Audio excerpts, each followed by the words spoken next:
materials used in this piece of art were not really holding together, so it's kind of falling apart.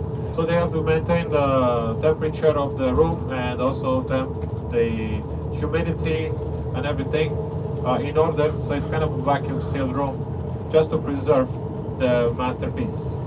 So that's why very difficult to get in. Small building, and you need to have booked a slot to see it. But it's not really in the area of where we're going today. But anyway, Leonardo da Vinci worked in some of the projects and some of the engineering of the city at the time. Also, the same time period, they built the Duomo. They began to build it. Of course, it took a few hundred years to complete the cathedral. So you'll see why when we get there.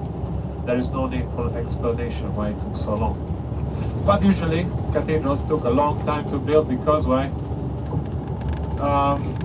These buildings are massive and require huge amount of work and also funding. So some of that has to do with the local politics, if the city was having financial troubles, and so that means halting the construction and so on.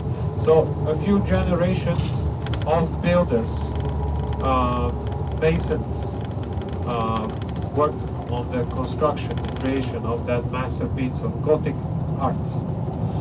That is the Duomo in the center.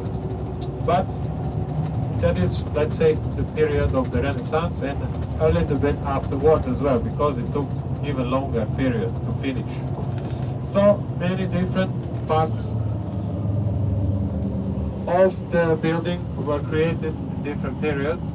So that means also the architectural style changed over time. But let's say the basic architecture would be the Gothic, Italian Gothic style.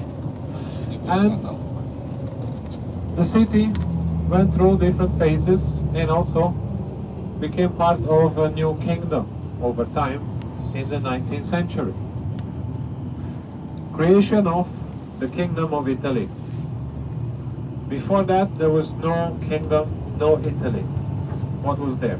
First Roman Empire, then many city-states, and along with the city-state of Milan.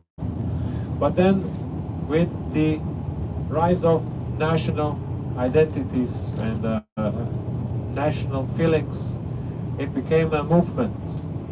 This movement led to the creation and unification of all the regions of what we call today Italy, under the banner of the chosen person, the king from Sardinia, Vittorio Emanuele II.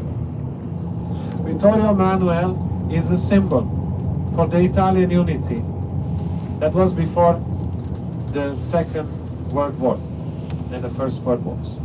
So the kingdom existed until the First World War, actually, and then changed into another thing. But so Vittorio Emanuele also influenced the city of Milan.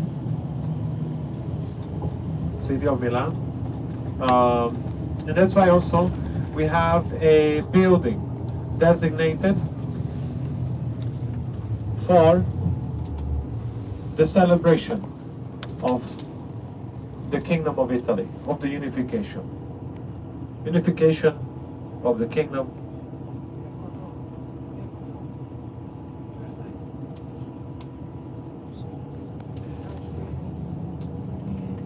Okay.